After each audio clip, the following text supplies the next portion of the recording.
सभी को जय श्री कृष्ण, राधे राधे। तो आज सुनाते हैं भगवान के भक्तों का चरित्र, जिसमें से एक है भक्त नारायण दास, जिसके जीवन में भगवान ने कैसे कृपा की और भगवान अपने भक्तों का जीवन कैसे बदलते हैं, उनका जीवन कैसा होना चाहिए, ये सब कुछ आप इस भक्त चरित्र में सुनेंगे।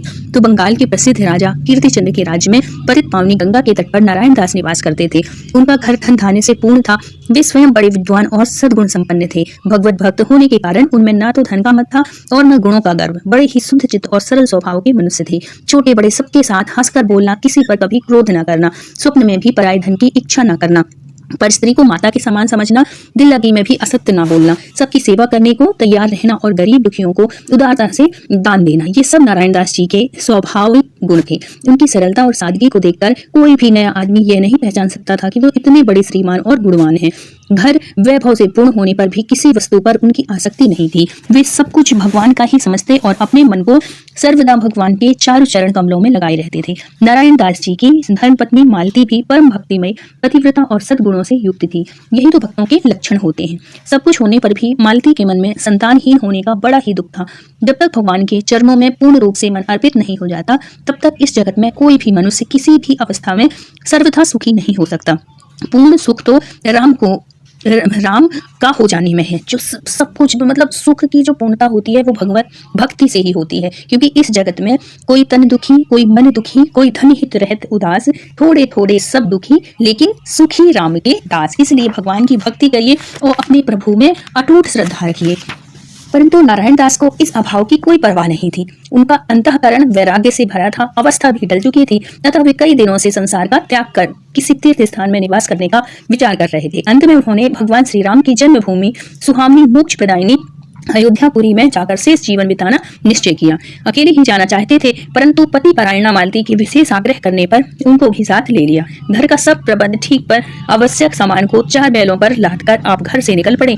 कई नौकरों के साथ चलना चाहा, पर उन्होंने कई नौकर जो थे वो भी साथ चलना चाहते थे, लेकिन उन्होंने मना कर दिया, किसी को साथ नहीं लिया। मालती तो छाया की तरह पति के पीछे पीछे थी ही। पति पत्नी अविराम श्री राम नाम का कीर्तन करते हुए चले जा रहे थे। संध्या के समय स्नान और संध्या के समय मार्ग की धर्मशालाओं में जो रुकने की जगह थी, ठहर जाते और स्नान कर फिर आगे चलते पूजा पाठ करके। यूं चलते चलते कुछ देरों में वे चित्रकूट के समीप जा पहुंचे। चित्रकूट को देखकर दंपति का हृदय प्रेम से भर गया। वे भगवान श्री रामचंद्र जी की लीलाओं के स्थानों को आदर पूर्वक देखने लगे।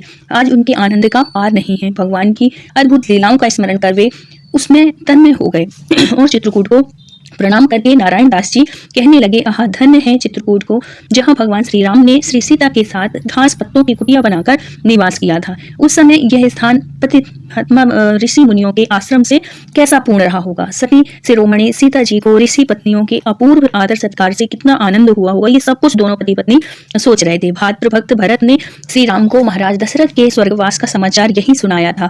आहा, इसी पवित्र स्थान पर असीम भातृ प्रेम का, पितृ भक्ति का, सेवा धर्म का और सत्यनिष्ठा का पवित्र स्रोत बहा था। इसी स्थान पर भरत ने अपने जीवन के आधार स्वरूप श्री राम की पवित्र चरण पादुकाओं को प्राप्त किया था। प्यारे चित्रकूट, तो हमारे हृदयनाथ अयोध्यानाथ की लीलाओं को अपने हृदय में छिपाकर अनेकानेक प्राकृतिक कष्टों को सहकर उन लीलाओं के स्मारक स्तूप रूप में यहाँ खड़ा है। हे बंधु, तो उसी प्रकार उस लीला में की लीलाओं का हार पहने अनंत काल तक यहाँ खड़ा रहे और हम जैसे पापी तापी मनुष्यों को भगवान की लीला का स्मरण कराकर धन्य और प्रताट करता रहे। ये नारायण दास और पत्नी ये आपस में ऐसे बातें कर रहे थे और सोच रहे थे कि धन्य है ये पतित पावन चित्रकूट। और चित्रकूट में निवास कर साधु महात्माओं के दर्शन और उपदेशात्मक पान करते रहे। सत्संग, साधु सेवा, भजन कीर्तन और अनेक दान पुण्य करने के पश्चात कितने ही दिनों के उपरांत उन्होंने अयोध्या जाने का विचार किया। दंपति बड़े ही भावुक थे। जब जब भगवान राम के वनवास की कथा सुनते, तब तक उनका हृदय दारुण वेदना से भर जाता और बहुत अश्रु प्रवाह होता। अतः उन्होंने अयोध्या जाते समय भावुकता से विचार किया कि हमारे भगवान श्री रामचंद्र को अनेक वनों में भटकना पड़ा था और तरह तरह के कष्ट सहने पड़े थे। इसलिए हम लोगों को भी टेढ़े मेढ़े रास्ते से ही अयोध्या चलना चाहिए, क्योंकि भगवान भी इन्हीं जंगलों से होते हुए गए थे। जिससे कि थोड़ा बहुत कष्टों का अनुभव हमें भी होगा। यह विचार कर उन्होंने सीधा और सरल मार्ग छोड़कर जहाँ कठिनता का रास्ता था वहाँ अपनाया और वहीं से चले। ऐसे घोर अंधकार में पहाड़ के पीहड़ रास्तों से चलना शुरू किया। कहीं कंकड़, कहीं कांटे, कहीं चढ़ाई, कहीं खाई, कहीं वन के हिंसक पशुओं का भी वहाँ पे आना जाना था। भयंकर शब्द पशुओं के और कहीं पगडंडी का भी अत्यंत अभाव। इस प्रकार के मार्ग पर चलने में अच्छे अच्छे साहसी पुरुषों का हृदय कांप उठता है, परंतु नारायण दास भगवान की लीलाओं का स्मरण करते हुए निर्भय चित्त से चले जा रहे थे। 4 बैल और सती मालती के सिवा उनके साथ प्रत्यक्ष में और कोई नहीं था। अवश्य ही उनके हृदय में नारायण विराजमान है और उन नारायण के अमित बल पर विश्वास कर उन्हीं के नाम का उच्चारण करते हुए, गान करते हुए नारायण दास और उनकी पत्नी आगे बढ़ रहे थे। हरि नाम गान में जो उनकी पत्नी थी बहुत मधुर कंठ से गाती थी। पति साथ देते थे उनके गाना के, गाते गाते अंतर्यामी की करुणामयी मूर्ति मानो उनके सामने खड़ी हो जाती थी। जब वो भाव से गाते थे ऐसा लगता था कि साक्षात भगवान के सामने खड़े होकर सुन रहे हैं। तन मन की सुध भूलकर अविश्रांत गति से चले जा रहे हैं। भगवान का जैसा विचित्र प्रभाव है कि उनको हृदय में धारण करने से, निरंतर उनका ध्यान करने से यह वस्तु भीषण, यह भयानक है, यह बुरी है, यह घृणित है, यह कुरूप है आदि भावों के लिए स्थान ही नहीं रह जाता। सौंदर्य की अनंत राशि, भगवान का सौंदर्य अंतर विश्व से निकलकर सारे जहां में फैला हुआ है, सारे जगत में, और समस्त दृश्य पदार्थों को भी सौंदर्य की निधि बना देता है। फिर चारों ओर दिखता है केवल सुंदर ही सुंदर। इसी के प्रताप से आज नारायण दास और मालती भी 10 दिशाओं में केवल भगवान श्री राम को ही देख रही थी। पति पत्नी चले जा रहे हैं, पर कौन सा रास्ता अयोध्या को जाता है, कौन सा सीधा है, इस बात का ना उन्हें पता है और ना उन्हें परवाह है। कुछ दूर चलने पर बैलों की थकावट मिटाने के लिए वे ठहर जाते हैं और उन्हें चारा चराकर फिर आगे बढ़ते हैं। यूं चलते चलते एक दिन प्रातः काल वे एक लुटेरे भीलों के गांव में जा पहुंचे। भीलों से रास्ता पूछने पर विचार कर ही रहे थे कि कुछ भीलों की एक टोली उनके पास आ पहुंची। दुष्ट हिंसा जीवी भीलों ने दूर से ही उन्हें देखकर सारा माल पता लूटने का विचार कर लिया था और इसी से वे नारायण दास के पास जाकर खड़े हो गए। भीड़ों में से एक ने कपटपूर्ण सरलता और सहानुभूति का भाव दिखलाकर पूछा, भाई तू इस बीहड़ जंगल में कहाँ से आए हो? कुछ काम हो तो हमसे कहो। नारायण दास तो सभी में नारायण देखते थे। भीड़ों के विनय वाक्य सुनकर उन्हें बड़ा आनंद हुआ और वे अपनी भावों के अनुसार उनमें सरलता, दयालुता, सहानुभूति और सेवा के दर्शन कर कहने लगे, भाइयों तुम लोगों के इस सरल और छलहीन बर्ताव को देखकर मुझे बड़ा ही आनंद हुआ है। हम लोग श्री रघुकुल मणि, अखिल विश्व के कारण समस्त जीवों के परम चिंतामणि, भक्त वत्सल भगवान श्री राम के दर्शनार्थ अयोध्या जा रहे हैं। नारायण दास के शब्द पूरे होने भी नहीं पाए कि भील अपने असली भावों को छिपाकर कहने लगे, तो फिर तुम इस घोर वन में कैसे आ पहुंचे? यही अच्छा हुआ कि हम मिल गए। देखो कितने छल कर रहे थे वो लोग। हम लोग भी श्री अयोध्या नाथ का दर्शन करने ही जा रहे हैं। अब तुम्हें कोई डर नहीं है, हमारे साथ चले आओ, हम तुम्हारी रक्षा करेंगे। यूं कहकर एक दूसरे के सामने देखते हुए अपनी सफलता पर प्रसन्न होने लगे, परंतु नारायण दास को उनकी बातें अच्छी नहीं लगी। जिसके अभय चरण कमलों में आत्मसमर्पण कर नारायण दास निकले थे, उसकी जगह दूसरे किसी को रक्षक बनाना उन्हें अच्छा नहीं लगा। इसलिए वो निर्भयता से कहने लगे कि भाइयों, अनाथ नाथ अयोध्या पति हमारे साथ हैं, वे जहाँ ले जाते हैं हम वहीं जाएंगे। हम लोग उनके आश्रित है, उनके सिवा हमारे हाथ में कुछ भी नहीं है। नारायण दास के इन शब्दों को सुनने पर भी लुटेरे निराश नहीं हुए। उन्होंने सुर में सुर मिलाकर कहा, ठीक ही तो कहे, इस संसार में दूसरा साथी भी तो कोई नहीं है भगवान के अलावा। रघुवंश शिरोमणि श्री राम ही तो सबके सहायक हैं, एकमात्र वही संगी है। यह बड़ा अच्छी बात है। यह सभी उस भगवान राम की ही शरण है। चलो आनंद से उस मंगल में पतित पावन के धाम की ओर। अब क्या होता है, कपटियों के कपट वाक्य सीधे सारे भक्त दंपति नहीं पहचान सके। एकमात्र धर्म के संबंध ही वे उसके साथ आगे बढ़ने लगे।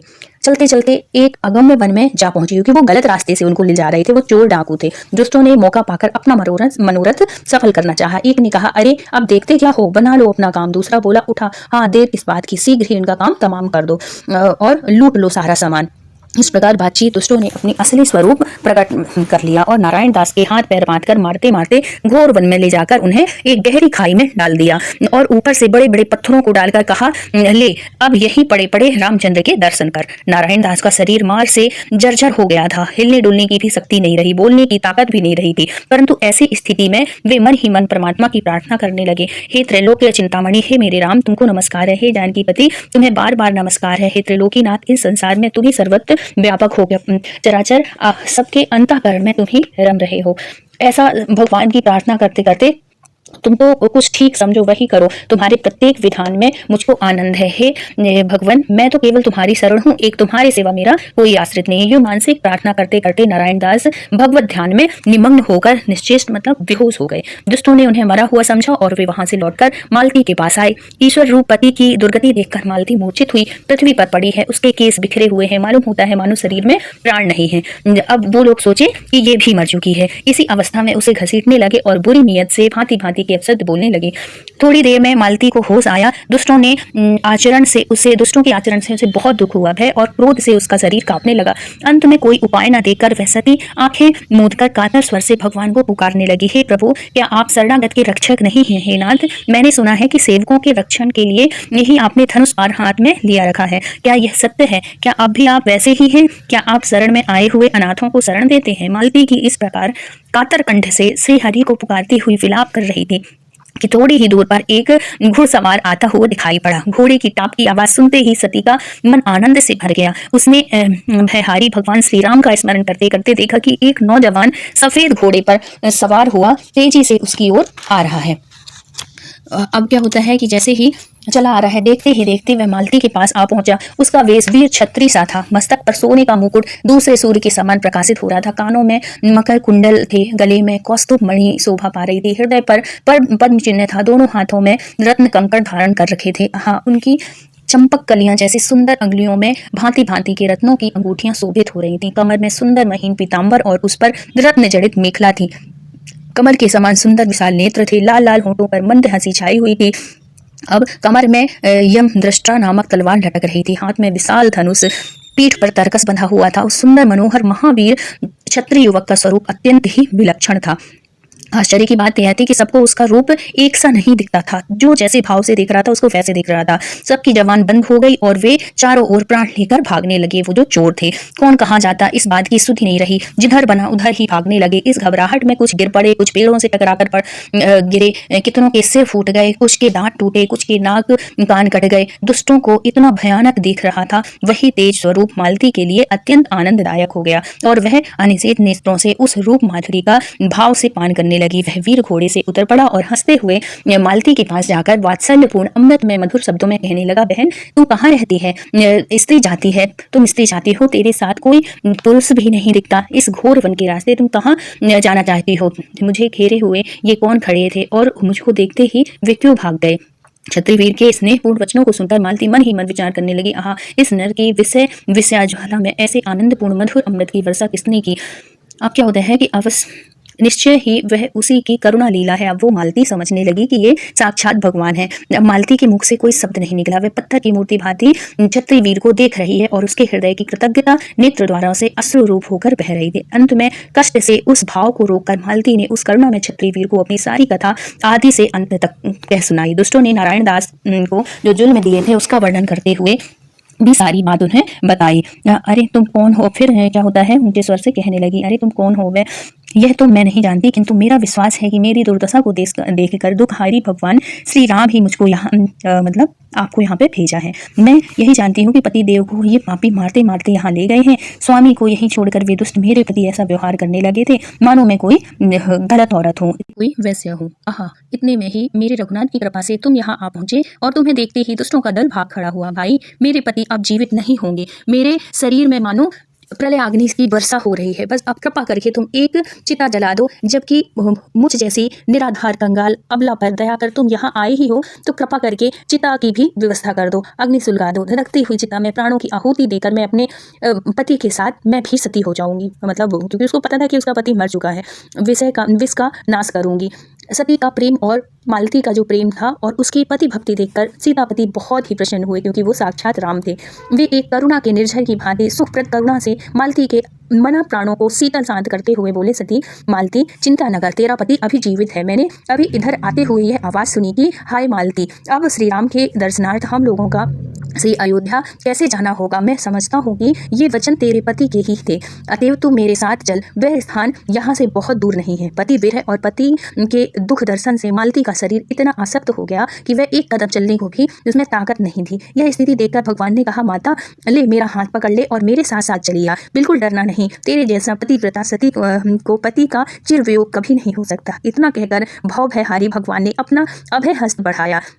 फिर क्या होता है, वह दीन बंधु का दयालु हाथ पकड़कर साथ साथ चलने लगी और थोड़ी ही देर में नारायण दास के पास जा पहुंची। देखती है मजबूत रस्सी से पति के दोनों हाथ बंधे हुए हैं, छाती पर पत्थर की भारी शिला पड़ी हुई है, मुंह में वाणी नहीं है, शरीर निश्चेष्ट और मतलब अस्वस्थ हो चुका है। पति की यह दुर्दशा देखकर मालती धड़ाम से जमीन पर गिर पड़ी और बेहोश हो गई। भगवान ने अपनी अभय वाणी से आश्वासन देते हुए नारायण दास की छाती पर से शिला को हटा दिया और उसके सारे बंधन काट डाले। भक्त नारायण दास को अभी ब्रह्म ज्ञान नहीं हुआ, अतएव भगवान उनके शरीर को हिलाने लगे। भगवान के मुनिजन दुर्लभ श्रीहस्त का स्पर्श होते ही नारायण दास के शरीर में नए प्राण का स्रोत बहने लगा। उनके मन प्राण और शरीर सभी जागृत हो उठे। वो यकायक उठ बैठे और आश्चर्यजनक नेत्रों से चारों ओर देखने लगे। उन्होंने अपने सामने ही एक दिव्य धनुर्धरधारी क्षत्रिय वीर के पास अपनी पत्नी मालती को खड़े हुए देखा।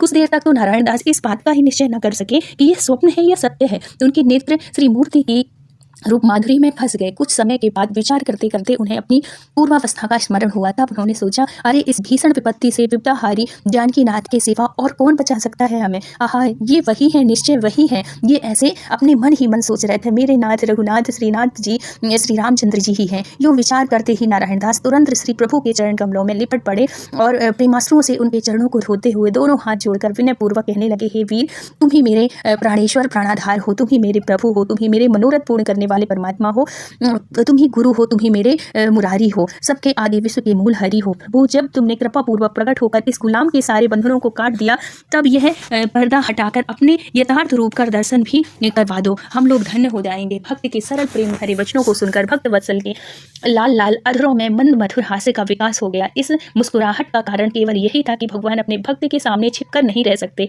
अब उनकी स्थिति जौहरी के पास अनेक पत्थरों के साथ रखे हुए हीरे की सी हो गई। चतुर जौहरी जैसे अपने पास रखे हुए कितने और कैसे ही भांति भांति के रंग बिरंगे और चमकते हुए पत्थरों में से हीरे को पहचान कर निकाल लेता है, वैसे ही भक्त भी अपने भगवान को चाहे वो किसी भी वेश में हो परंतु पहचान ही लेते हैं। मालती और नारायण दास भगवान के विशुद्ध भाव और अनन्य भक्त हैं। वे भगवान के दर्शनार्थ ही सर्वस्व त्याग कर प्रभु के आधार पर ही घर के बाहर निकले थे। ऐसी स्थिति में भगवान उन्हें दर्शन कैसे न देते। भक्त वत्सल तुरंत ही उनके सामने अपने दिव्य मधुर रघुनाथ मूर्ति धारण की, क्योंकि जिस भाव से वो उनको देखना चाहते थे। रघुनाथ भगवान राम उस भेष में उनके सामने दोनों दंपत्ति के सामने आते हैं। अब दंपत्ति का मन मुग्ध हो गया और नेत्र तृप्त हो गए। वे परम प्रभु को बारंबार प्रणाम और गदगद कंठ से उनकी स्तुति करने लगे। उन्होंने कहा, हे प्रभु, हे दीन दयालु, हे बलिहारी, आपके प्रभुत्व की बलिहारी है। हम जैसे तुच्छ जीवों के लिए आप इस विषम वन में पधारे। हे प्रभु, आप जैसे दयालु प्रभु को छोड़कर मनुष्य किस लाभ के लिए दूसरों की उपासना करते हैं। भक्तों के विशुद्ध भाव को देखकर भगवान भी मुग्ध हो गए। उन्होंने दिव्य मधुर स्वर से कहा, मेरे प्यारे, तुम्हारे विमल प्रेम के कारण मैं तुम लोगों के अधीन हो गया हूँ। आज मैं तुम लोगों पर बहुत ही प्रसन्न हूँ। तुम्हारी जो इच्छा हो सो मांग लो, प्रत्येक इच्छा पूर्ण करने के लिए मैं तैयार हूँ। पति पत्नी अत्यंत विनीत भाव से कहने लगे, नाथ, तुम्हारे दर्शन से हमारी सारी इच्छाएं पूरी हो गई हैं। हमको जो कुछ चाहिए था सो सब मिल गया है। अब हमें किसी वरदान की जरूरत नहीं, परंतु हे प्रभु, इतना आशीर्वाद अवश्य दो कि जिससे तुम निरंतर हमारे अंतर मन में विचरण करते रहो। हम सदा तुम्हारे ध्यान में निमग्न रहें और सदा सर्वदा तुम्हारे दिव्य स्वरूप का दर्शन करते रहें। भगवान ने तथास्तु करते हुए यह भी कहा कि जाओ, अयोध्या में जाकर शेष जीवन मेरी सेवा में व्यतीत करो और देह छोड़ने पर मेरे परम धाम में चले आओ। इतना कहकर अंतर्यामी अंतर्ध्यान हो गए। नारायण दास और मालती प्रभु को असंख्य प्रणाम कर और उनकी आज्ञा को सिर चढ़ाकर गदगद कंठ से प्रभु की महिमा गाते गाते प्रभु की कृपा से थोड़ी ही दिनों में निर्विघ्न अयोध्या जा पहुंचे और वहां एक छोटी सी पर्णकुटी बांधकर भगवत भजन और साधु सेवा में अपना शांतिपूर्ण जीवन व्यतीत करने लगे। अंत में देह छोड़कर दोनों भगवान श्री राम के अभय चरण कमलों में अचल स्थान प्राप्त कर सदा के लिए कृतार्थ हो गए। तो बोलो भक्त और उनके भगवान की जय। इतने करुणा निधान होते हैं हमारे प्रभु। तो भक्त में इतनी सामर्थ्य है कि वो भगवान को साक्षात प्रकट कर सकता है। तो बोलिए जय श्री कृष्णा, जय श्री राम।